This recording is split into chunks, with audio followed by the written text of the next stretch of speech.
The president of the United States of America, Joe Biden, has actually said that the Twitter ban in Nigeria is not constitutional, that there's freedom of expression, freedom of speech, and it must be applied. And they have also sent a very strong message to the president of Nigeria, President Muhammadu Buhari, saying that he must reverse the suspension immediately, or else this is what is going to happen.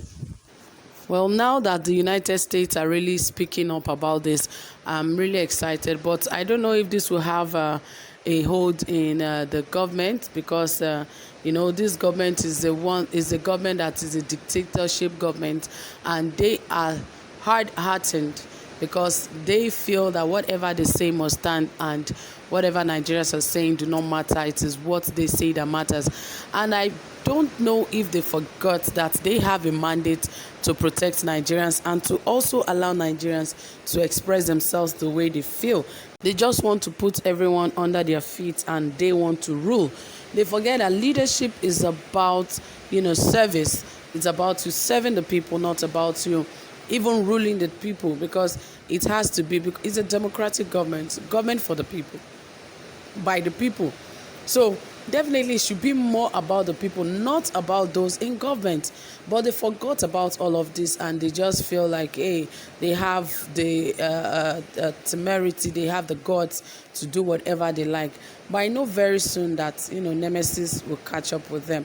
But anyway, let's see what the US have to say and why they have mandated this on the president and the government to ensure that Twitter is being reversed in Nigeria. Anyway, guys, please ensure you subscribe, give our video a thumbs up, turn on the notification bell, ensure you like and also share our video. All right, dear friends, without further ado, let us dive right into the details of this report, as it says that the United States government has asked the Muhammadu Buhari's led federal government to immediately reverse the indefinite suspension of Twitter operations in Nigeria. It was reported that this was made known in a statement on Wednesday by Administrator of the United States Agency for International Development, Samantha Power. The U.S. official stated that Twitter has over 40 million users in Nigeria, adding that the country is home to Africa's largest tech hub. She described the suspension by the Nigerian government as nothing more than state-sanctioned denial of free speech. Recall that the U.S. mission in Nigeria had, in a statement, condemned the ban on social media sites. The mission described the Twitter ban as an encroachment to the people's right to freedom. Nigeria's constitution provides for freedom of expression. The government's recent Twitter ban undermines Nigerians' ability to exercise their fundamental freedom and sends a poor message to its citizens, investors, and businesses.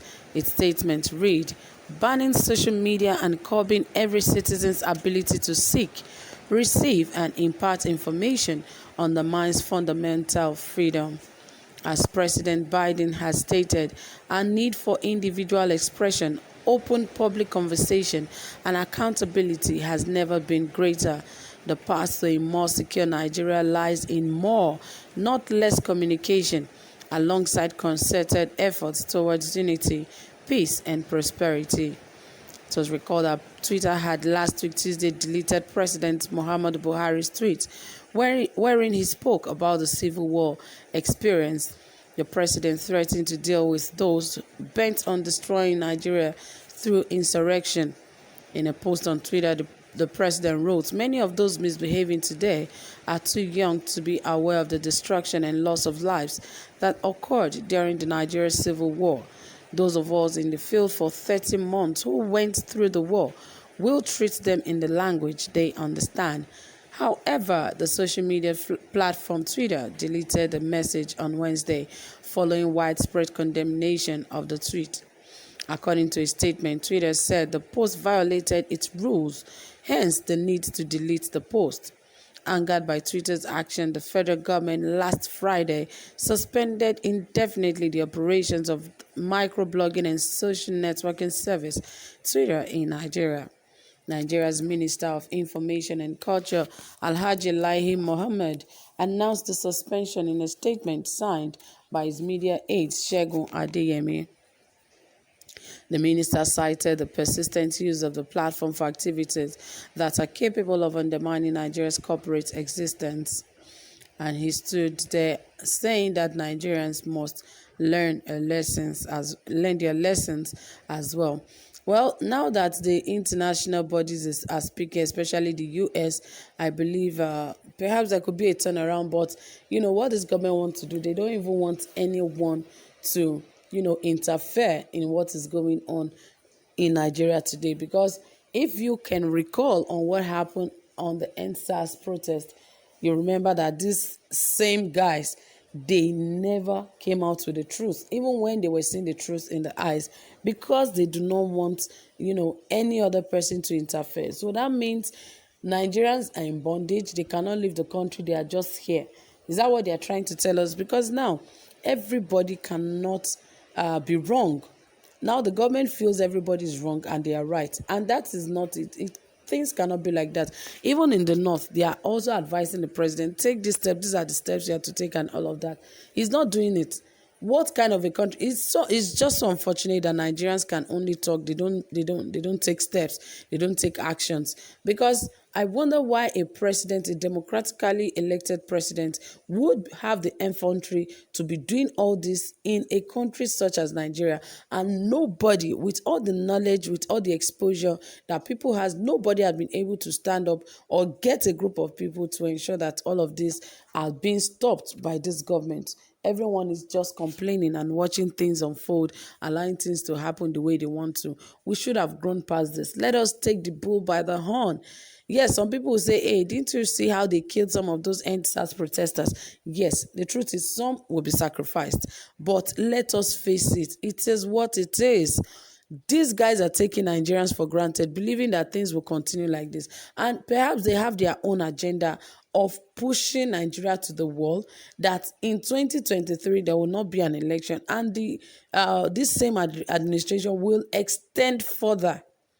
They will keep causing trouble, and nobody will be able to talk, because it is constitutional that if a government or if a country is facing any form of war or any form of violence at the time of election, that this same country have the power to extend the tenure of whoever is seated there as the president. So this might just be their own plan. This might just be what they feel they can do to Nigerians to, make them believe that the North can hold power for a very long time. But it is unfortunate. We don't have to behave in this manner. We don't have to let things get to this before we do the right thing. But anyway, guys, you've heard it all. Thank you so much for listening. Don't forget to drop your comments on what the US said. Do you think that they're in the part, or they are in the sides of Nigerians, or you feel they are just speaking out of pity, or speaking out of concern? Please drop your comments, and don't forget to give this video a thumbs up. Do have a pleasant time. Bye.